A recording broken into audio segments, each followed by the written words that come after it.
Hello, and welcome to the Painted Haint podcast episode. I am your host, Adri Hayes, and today's episode is about hoodoo, aka the secret religion. Um, that's what we're going to talk about in honor of Black History Month. So, hoodoo is described as an ethno-religion. That is, it is a religion associated with a specific ethnic group, culture, or geographic location.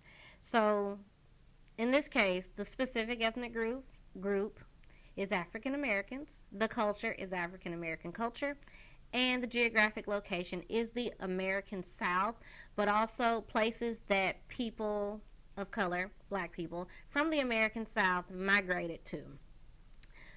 So that is the definition of ethno-religion, because I had never heard that term really. So what hoodoo is not is voodoo. People will often conflate the two, and that's not the case. So both of them are from the continent of Africa. They have their origins there, but one is considered just say like a religion, I would say a quote unquote proper religion, while the other one is a folk religion or folk magic. So hoodoo, again, is a system of folk magic used for personal empowerment. It is also considered to be a uniquely American, as it was developed within the African American communities of the southern U.S. during slavery. So interactions with First Nations herbalists and European folk magic, or herbalism, excuse me, along with European folk magic, and of course the African continent, is what helped to shape and create the belief system that became hoodoo. So hoodoo incorporates a wide variety of practices and tools, including the use of roots, herbs, oils, and candles. And it is used for protection, healing, and prosperity. But of course, like many religions, people will use it for bad, as you will hear at the end of this podcast. So, in hoodoo, practitioners call upon ancestral spirits, biblical figures, and saints for guidance. Rituals will often include talismans such as a mojo bag, which is a bag filled with herbs, roots, and personal items to attract certain energies or outcomes. And the practitioners of hoodoo are called root workers. And these are people within the belief system that work with the herbs and roots and curios. And I'll define what curios are in a minute for you. But practitioners of hoodoo have specific names depending on what region. I would even say like what region you are in the South, if that makes sense, or even what state you are, what state you're in the South. And those terms can be conjure doctor, conjure man, or conjure woman. It all depends upon where you are. Like for example, where I am, at least I would even say family by family. We say roots. So like I'll use it in a sentence. He's acting kind of strange. Someone must have put the roots on him. So some common herbs and ingredients used in hoodoo are herbs, roots, and curios. So curios are defined according to Merriam-Webster Dictionary as novel, rare, or bizarre. And this is finna sound like something out of Harry Potter. But hey, this is what my peeps use. So these normally include dried frog, lizard, or snake. Another curio that can be used that I saw like specifically in my research is the bones of the black cat. My apologies to my pet lovers. So black cat bones are used in the most potent of conjures.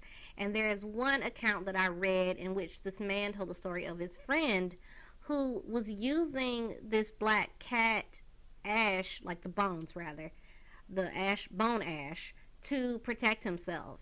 And he said that this man could literally disappear. And when he talked to his friend who had this in his possession, that is the black cat, he told him, with this on me, can't nobody touch me. Which is, it sounds so, it sounds like old-timey badass. But the herbs and roots, however, are what I commonly think of when I think of conjure or root work. And things you can find in nature. That's what I love about these religions. It's earth-based. It's like you can find this stuff seemingly in your backyard if you know what it looks like. So the most common herbs and roots, or ones that I know of for some reason, y'all don't ask me why, are High John the Conqueror root and my personal favorite, salt. I love salt because you know what it looks like, because I am no herbalist. Um, and it's readily available, and it has a wide range of healing, I guess you could say healing properties.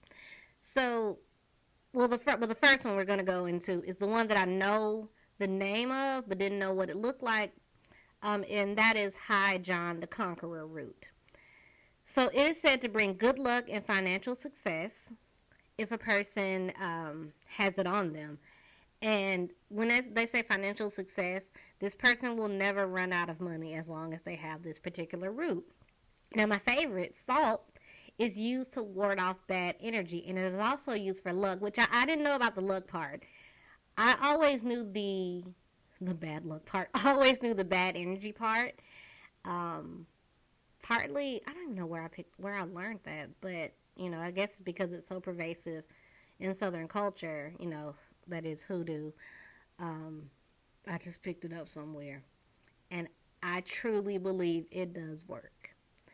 I have a story that I tell, and this happened to me over the pandemic, with this person that I knew who was just bad energy whatsoever. I mean, he even told me at one point, um, you we were, oh God, I'll tell you a little bit. So we were at work, and we worked in a museum that could be volatile as far as like the environment could be volatile. And one day we were just sitting there talking. He was like, I wish I could put roots on these people, on these white people. And I was like, what the fuck? I was like, yo, you can't just go around saying that. And we had a coworker who's from the Low Country, and he was like, bruh, you can't just put that out in the universe. But he tried. I don't even know how to explain it, because I'm sure some of y'all that listen to this probably don't believe in it, but I'm gonna say my personal experience just in these terms. I do believe he tried something on me because some weird shit started happening, and as soon as I got my salt and some other herbs, I typically, for bad energy, use salt and cayenne pepper. Um, but I will say that he stopped contacting me after that. It's just like everything just kind of chilled out. And if you want to hear the full story of that, you can check out my YouTube channel.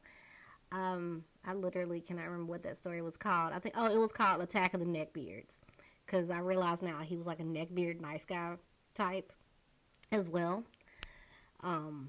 with some soul, shall we say. But yeah, so this is where I learned to use salts, and like I said, I typically use it to ward off bad energy or enemies. Um, and to keep all this in one place, like, I don't have a mojo bag, but I do keep my salt in a ramekin by my bed. But people who really practice hoodoo, who really do the root work, or get the root work done for them, will often keep their roots in a conjure bag. And a conjure bag or a mojo bag, it's from what I've seen, it's usually a small pouch, or it might be about the size of the palm of your hand, and you wear it around your neck, and it has all your roots for protection or what have you in there. But yeah, that is. Oh, wait, not me trying to end without this one last story. So, I said that root work can be used for good and bad. Well, this is a story from a friend of mine. from college. So I went to school in Alabama. Shout out to JSU. Go. I'm not going to go Gamecocks. I'm not going to say the other word. I'm not trying to get canceled. Although I'm not that popular, so I don't think canceling would matter. But anyways, or trying to get like kicked off the internets. So my friend, this is her. Oh, okay. This is her grandmother's story. So the story goes that when her grandmother was, she was a young woman, there was a man in her neighborhood who was tipping around with the root lady down the street. And everyone in the neighborhood knew this woman did root work. And I believe they would go to her, when like what I call quote unquote Western medicine didn't work or they needed help with something. But anyways, he's tipping around with this woman. And one day, I guess, he decides, I'm going to be faithful to my wife. And so he did. He went back to his wife. Well, his wife ends up dying mysteriously. And everyone in the neighborhood is like, I mean, she could have died from a heart attack, but she was also a very healthy woman, and maybe it was the root lady. Or it was the root lady. Because let me tell you something about black people.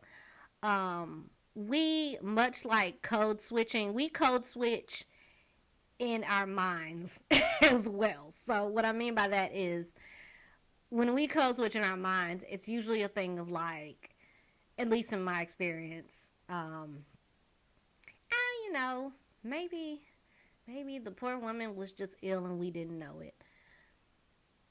Nah, someone put the roots on her and we know who it was. So the woman is buried and they have the repast, the funeral and the repast, which is the time where you basically sit and eat with the family, if you don't know what a repast is. And I guess the man went out to the porch probably to get some air. He just lost his wife. And he looks over and I don't know what came over him, but he like loses his shit. He goes over. Oh, I know what it was. He saw the woman, his ex side piece, sitting on her porch, and she was just chilling, like, it's a Sunday, I guess, like it's the weekend. I'm just sitting here chilling, and he just starts going off. And see, my friend's grandmother was at this funeral, or this repast in this case, and so she's watching this whole thing like, oh shit. So she said he just like storms off of their porch and he just beelines toward this woman, and he is like, you killed my wife. You put something on her, you killed her. She was perfectly fine, she was healthy, you killed her. And the woman just looked at him and was just like, nah. And she just like coolly went inside her house, because I think he was finna like mess her up. And so his friends got him back to his home, and they're trying to calm him down because, they're thinking, maybe he's grieving, but also, maybe she did freaking do it, man. Maybe she did put the roots on this poor woman. With that mindset of like, if I can't have you, no one can. And till this day, or at least up until that day when my friend told that story, her grandmother, and I'm sure the people in that neighborhood, truly believed, I won't say truly believed that this woman had put the roots on her so-called competition and killed her. That story gives me chills even now. The way I tell it, obviously, it doesn't sound very creepy. It's, more conversational, but that is terrifying. First of all, that's terrifying that one person would have that much malice and hate in them to end somebody. Like, that is crazy to me. But, I do have one more. This is more of a positive and sort of cool thing. So, you ever been, like, specifically in, like, South Carolina, around Charleston, and around here in Georgia, like around Savannah, and you'll see these. Or there's like a monument in Pinpoint, Georgia, which is in the Savannah area or around the Savannah area. But you ever see like these? Sometimes nowadays they're made of steel, and they have these branches sort of sticking out of them with these blue bottles on them. Those are more modern iterations of the bottle tree, which is a hoodoo practice. And I did not know that. I thought it was just specifically a Gullah practice and that it didn't mesh. I don't know why I thought that. But the bottle tree is a hoodoo practice. And if you don't know, a bottle tree is supposed to ward off spirits in my opinion, in the most metal way possible, in the way that it traps a spirit and then burns its body, when the sun comes up. And that color blue, which is another part of African history or African culture, is also supposed to ward off evil spirits. So if you're ever in the Low Country, or even up here where I live, up in the Piedmont region of Northeast Georgia, you will see people with these like light colored blue houses or blue shutters on their homes, and that is said to keep away spirits, and that is called Haint Blue. So it's actually where I get my podcast name from, in case you didn't know. But that is the end of this podcast. This is like my 80th time recording this. Pray for me. But I will see you all on the next Painted Haint. Please leave a like, comment. Please subscribe if you like what you hear. My podcasts are very conversational. So if you don't like that, feel free to, go on and listen to something that you prefer to listen to. I also have my TikTok, because TikTok is back in the United States for we don't know how long. But you can follow me there. And my handle, I think my handle is at AR Hayes 6, or at Adri Hayes 6. You can follow me on Instagram at painted underscore Haint 21. And I'm also on YouTube. And you can just follow me here on YouTube or Podbean, which is also where I am. So feel free to like and subscribe. And like I said, leave a comment. And please, I'm not soft, but be nice about it. About these comments. Or just, I don't know. I've got some weird comments from some people, and it's just bizarre. I've also been spammed on YouTube. Also bizarre. Oh, the woes of a micro podcaster. But anyways, I will see you all later. Thanks for listening. And happy Valentine's Day. And yeah. Bye.